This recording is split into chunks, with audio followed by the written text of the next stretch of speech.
Assalamu alaikum everyone, this is Mac here and I welcome you all to my YouTube channel which is called Mac Vlogs. I welcome you all to another video of mine. आज की जो video हम बना रहे हैं फिर से cricket के ऊपर ही बना रहे हैं क्योंकि क्रिकेट जो एक बहुत पसंदीदा खेल है पाकिस्तान का। तो बेसिकली हम इस वीडियो में पाकिस्तान की सीरीज़ अगेंस्ट इंग्लैंड और इंडिया की सीरीज़ अगेंस्ट न्यूजीलैंड को कवर करेंगे। मैं फिर से कह रहा हूँ, बार बार कह रहा हूँ कि it's time up. Shan Masood, you have to go. I think you are not performing at all.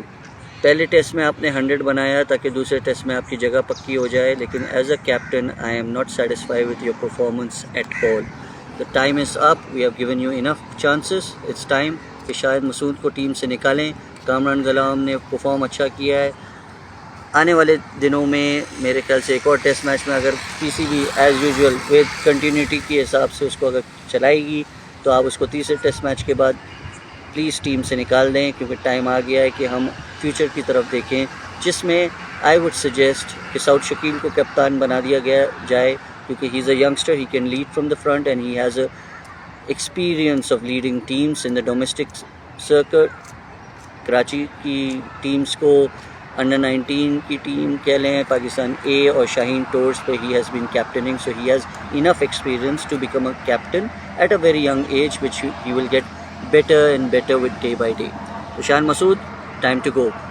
Shan Masood को आप निकालें टीम से, साउथ शकील को कप्तान बनाएं, कामरान गुलाम को 1 डाउन की पोजीशन पे लेके जाएं, जिससे ये होगा कि अब्दुल्ला शफीक को भी मैंने कहा था कि पिछले मैच में उसने अपनी एक पहली इनिंग्स में 100 मार के अपनी जगह बचा ली थी दूसरे टेस्ट में, लेकिन दूसरे टेस्ट में दोनों इनिंग्स में फेल होने के बाद I would say it's time up for him as well to go back to domestic season और डोमेस्टिक स्ट्रक्चर में।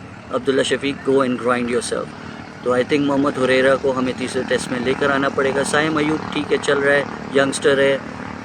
Abdullah Shafique has also have a good future, but please connection को हटा दीजिए, पर्ची को हटा दीजिए, अब्दुल्ला शफीक को डोमेस्टिक में भेजिए और आप साइम अयूब और मोहम्मद हुरैरा को फ्रेश ब्लड को ओपन कराएं। कामरान गुलाम को 1 डाउन 2 डाउन आप रिजवान को लेकर आएँ, क्योंकि बाबर आजम को हमने रेस्ट करवाया हुआ है। उसके बाद फिर सलमान अली आगा या साउथ शकील और पोजीशन 5 या 4 and Salman Ali Agha and continuation stuff like that.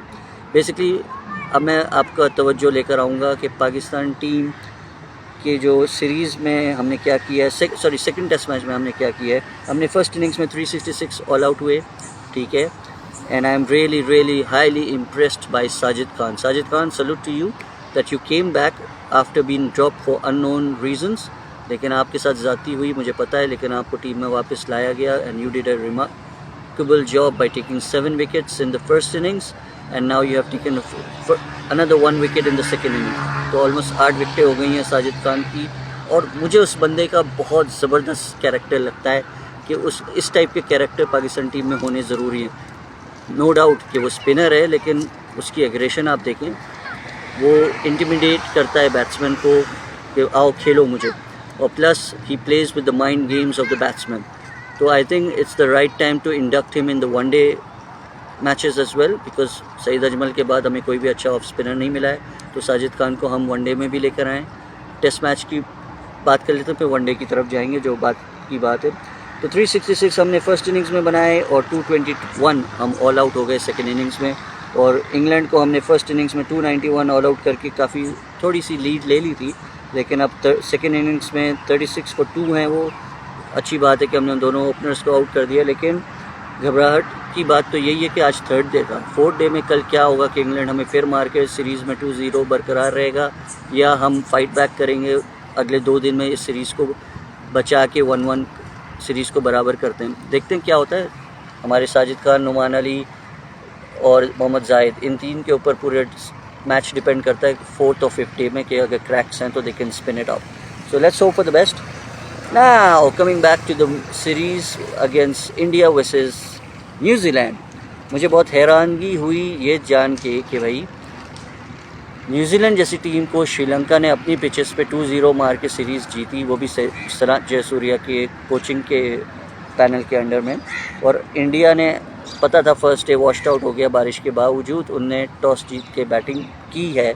और क्या देख रहा हूँ मैं, 46 ऑल आउट हो गया इंडिया।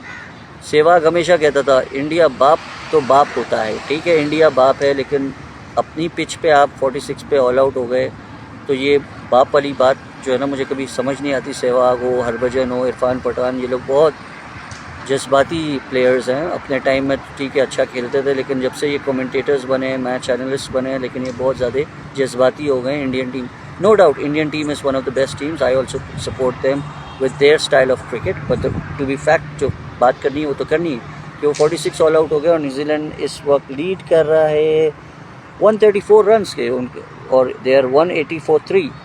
तो उनका तो आज सिर्फ डे 2 था। लेट्स सी कि न्यूजीलैंड कितनी की लीड लेके और सेकेंड इनिंग्स में इंडिया क्या करता है। तो ये मेरी अपने एनालिसिस थे पाकिस्तान और इंग्लैंड और इंडिया और न्यूजीलैंड की सीरीज़ के अगेंस्ट, और देखते हैं क्या होता है। पाकिस्तान जीतता है इंग्लैंड के साथ या इंडिया न्यूजीलैंड से जीतता है, वो तो बात की बात है। लेकिन अभी क्रिकेट के ऊपर जो भी बात हो रही है वो यही हो रही है कि हमारी टीम्स चाहे एशियन कंडीशंस में हम फेल हो रहे हैं, और पता नहीं क्या होगा आगे, क्योंकि अभी चैम्पियंस ट्रॉफ़ी, ओहो चैम्पियंस ट्रॉफ़ी की बात मैं कैसे करना भूल सकता हूँ। मोहसिन नकवी साहब, आपके लिए तो घड़ी की घंटियाँ बज रही हैं फिर से हमारे पीसीबी चेयरमैन को फिर सोचना होगा कि आपने इंग्लैंड क्रिकेट बोर्ड के जो सीईओ आए हैं पाकिस्तान में, उन्होंने कितना बड़ा बयान दे दिया कल, जो मैं बहुत हैरान हुआ सुन के। वो कह रहे हैं कि बिना इंडिया के चैम्पियंस ट्रॉफ़ी का कोई मायने नहीं है, और हम पाकिस्तान में चैम्पियंस ट्रॉफ़ी कराने का सोच रहे हैं, लेकिन without India do you think कि चैम्पियंस ट्रॉफ़ी पाकिस्तान में हो सकती है? स्टेडियम्स की क्या अपडेट है?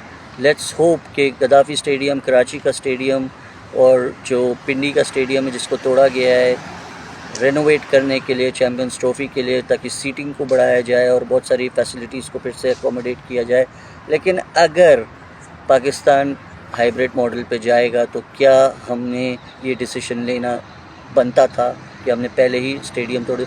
मोहसिन नकवी साहब के बारे में मैं ज़रूर ये कहना चाहूँगा, he should come forward and definitely do a press conference to tell us कि वो क्या सोच रहे हैं और उनका क्या डिसीजन है।